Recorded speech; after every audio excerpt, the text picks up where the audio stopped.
Welcome back. This is part two of liquidity risk in financial institutions. In part one, we left off talking about some of the ratios. Now let's get into liquidity planning. Planning is a key component of measuring and coping with liquidity risk and associated cost. And just what it sounds like, you plan ahead. Make funding decisions before liquidity problems arise. Remember, you want to have, as we said before, more available than what it is required. Lower the cost of funds by identifying an optimal funding mix. You could either have a lot of cash saved up in your institution to manage potential liquidity issues, or when the requirements go up and you don't have it, you can borrow from another bank, for example. However, they both have a cost. If you borrow from another bank for this purpose, it's going to come at a high interest rate. The more cash you keep on hand is cash that you're not investing. So you're giving up earnings and profits and returns on that money by just having it sit in there. So there's a trade-off on both situations. So this mix they're talking about is how much should you borrow and how much should you hold in the bank in order to minimize the cost of those funds, the opportunity costs and the interest rates. Minimize the need for excess reserve holdings. That's what I just mentioned. If you have too much of this, excess reserve holdings, that's money that is not being deployed to do anything else. Some more liquidity planning. Delineate managerial responsibilities. Identify who responds to regulatory agencies, who discloses information to the public, etc. These things matter. These may not have a number attached to it, but let's talk about who discloses information to the public, how that information gets delivered could trigger people wanting to withdraw money from their banks. So you got to be careful. That's just one example. Same thing with regulatory agencies. The regulatory agency may dictate how much excess reserve you should have in your institution. If they come back and you didn't communicate properly with them, they may think you're higher risk and then dictate that you have a higher amount of cash holdings, which is bad for your profitability and returns on your business. Detailed list of fund providers, important to anticipate the expected pattern of withdrawals in a crisis. Here's an example. Mutual funds and pension funds more likely to withdraw during crisis than correspondent banks and small businesses. Mutual funds being people's investments and retirements, and pensions, for example. All of a sudden you need cash. That's an easy way to go get cash from if you're in a crisis. Allow for seasonal effects. Well, people spend more money, let's say, in Christmas time. So there's going to be a lot of withdrawing happening there. People might have saved throughout the year. Think of summer during vacations or when the school starts, a lot of money gets spent. Identify size of potential deposit and fund withdrawals over various future time horizons. Well, people don't always just pull money out. They deposit as well. So you got to try to estimate and predict how those cash flows are going to happen. You want to set some internal limits on subsidiaries and branches, borrowings, and boundaries on risk premiums. So let's say you have your regular bank that issues loans, and you may have many branches across many states. So those are those branches they're talking about. Subsidiaries, similar like a branch in that sense, but it could be with a different name. But the point is that as a whole, you have a certain amount of cash and you got to manage that. Plan the sequence of asset disposal to meet liquidity needs. If the need arises where your cash reserves and the amount you borrow from other banks, it's not satisfying the need anymore, and you need to start selling assets, you want to have a plan on which assets in what order. And that list may change according to market conditions. Bank runs can rise due to concerns about bank solvency, failure of a related financial institution, sudden changes in investor preferences. Bank runs just means that people all of a sudden run to the bank and to get their money out. That's simple as that. What I mean by failure of a related financial institution, uh, let's say one of the big banks, Bank of America or Wells Fargo, all of a sudden has a big crisis. You may have your money, let's say in Chase, a different bank, but because other banks are having problems, then you fear that it might eventually happen to the bank you're in. Demand deposits are first come, first serve, meaning that as people show up to the bank to get their money out, that's who they give it to. They cannot say, well, you want $1,000, I'm going to give you 500 because there's other people coming. Nope, you got to give them whatever they're asking for. A bank panic, systemic or contagious bank run on deposits of banking industry. Just like it says there, it just all of a sudden one bank starts having a problem, and when people run to the bank, then everybody panics and everybody goes to their banks to get their money out.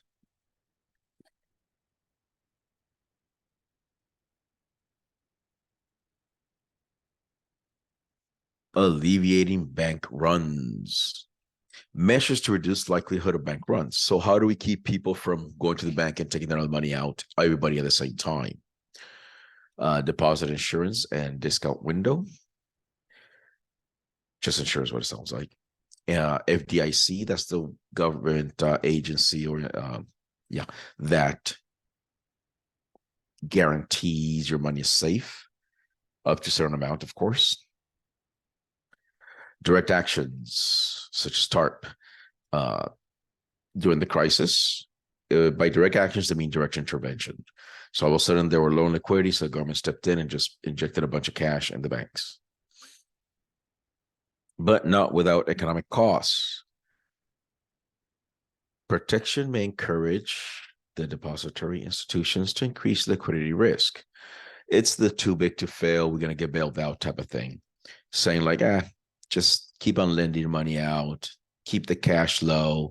If something bad happens, somebody will come and save us. That's what they're talking about. And that's known also as moral hazard. Life insurance companies. Life insurance companies hold reserves as a buffer to offset policy cancellations and other working capital needs.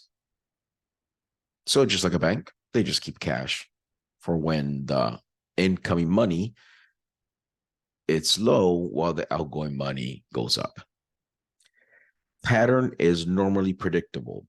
Life insurance companies are pretty stable in the sense of as money comes in and money goes out, the contracts already have like term stuff. There's a probability of people lapsing is low, and you can do a pretty good estimation on claims, how many claims you will have in according to your clientele base.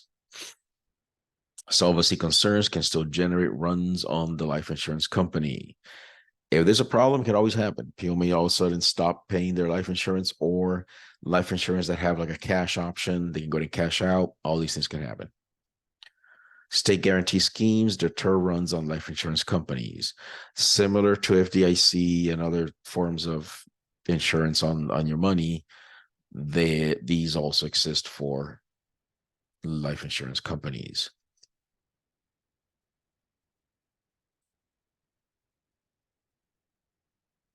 Liquidity risks for property and casualty insurers. Assets tend to be shorter term and more liquid than life insurers in those other types of insurance. Claims are virtually impossible to predict. A hurricane, a natural disaster, all those are property claims that could happen.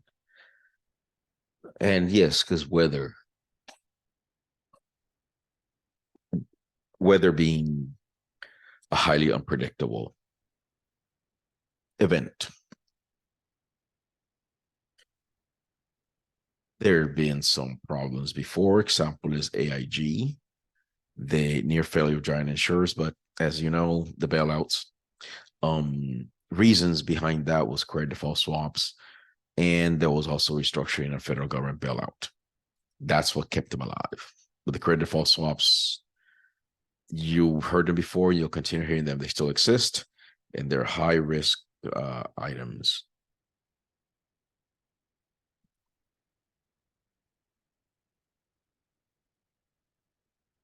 Investment funds. Investment funds can sell shares as liabilities and invest proceeds in assets such as bonds and equities. You can think of ETFs, mutual funds mainly. Now, there's close in and open end. Now, close in funds issue a fixed number of shares as liabilities. By fixed number of shares, it's a fixed pie, to put it that way. Once the fund is open, there's so many shares going to be sold. When those are sold, that's it. They're not just going to keep on selling more shares and pieces of the pie. Open-end funds, they can continue splitting the pie and sell more shares as they go.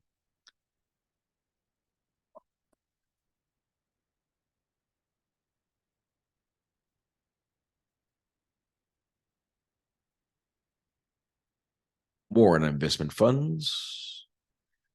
Let's talk about mutual funds and hedge funds. How are they valued, for example? The net asset value, the NAV of the fund, is market value divided by the number of shares and funds. So the fund itself as a whole is going to have a certain amount of value, and then you just divide it by the shares. Now, because this one has a fixed number of shares and this one has elastic number of shares, this net asset value can be very different depending on the fund you're talking about. Risk of runs is less than faced by banks. Yes, brokerage accounts.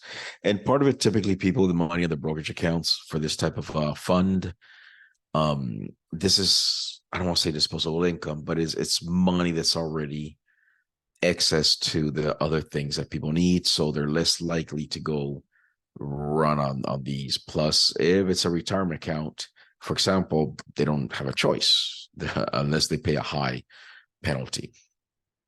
Asset losses will be shared on a pro rata basis, so position in line does not matter. Okay, so by position in line, earlier we mentioned the first come, first serve. As people come in the bank, they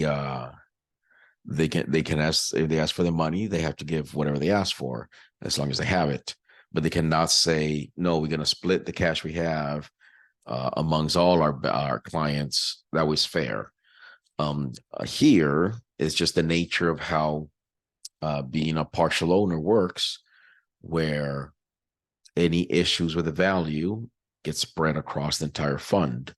So somebody with 100 shares will lose a certain percentage. Somebody with 50 shares will also lose the same percentage of value. But money market mutual funds face significant liquidity risk at the beginning of the crisis. Back in the financial crisis, these specific ones had a lot of liquidity risk. People were definitely trying to withdraw money from their money market mutual funds. One potential reason is that's very close to like having a savings account in the sense of how it behaves. It's not exactly the same, but it's your next step in liquidity, if you want to look at it that way. So after your cash and your checking in savings account, this would be like the next target after taking the money out of those other two accounts I mentioned. Hedge funds implicated in some of the most severe liquidity crises faced by financial institutions. Hedge funds are very high risk assets, not assets, but tools, financial tools.